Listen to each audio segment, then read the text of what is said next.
Барилга Экспо 2018 үзэсгэлэн армагт манай компани танилцуулж байгаа авто зогсоолын автоматжуулалтын систем нь удирдлагын контроллер, холын зам уншигч, автомашины зогсоолын хаалт болон програм хангамжийн хэсгээс бүрддэг байгаа.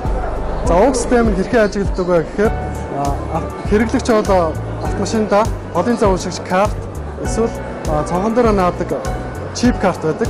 За энийг одоо машинда байрлуулснаар 10-аас 15 метрийн хооронд энэ карт маань уншин ажилладаг байгаа. Хэрвээ хотгон хороолол олон тооны гараж зогсоолын хаалтыг автоматжуулах тохиолдолд бүгдийн дотоод сүлжээнд холбоод нэгдсэн програм хангамжин дээр картын менежмент удирдлагыг хийх боломжтой.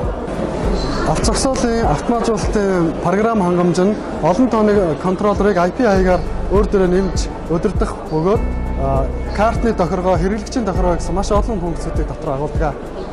За энэ дундаар одоо жишээ нь тухайн хаалга руу орсон хүний мэдээлэл, хизээ орсон цаг, за дээрэс нь цээж зураг гэсэн маш олон одоо мэдээллүүдийг харуулах боломжтой.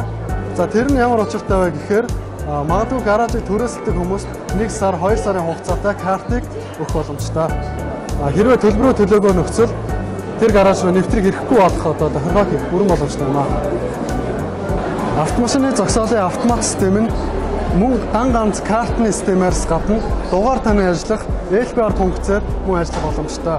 За энэ харагдж байгаа камер маань бол орох гарах талыг удирддаг дугаар таньдаг ухаалаг камерын систем байгаа.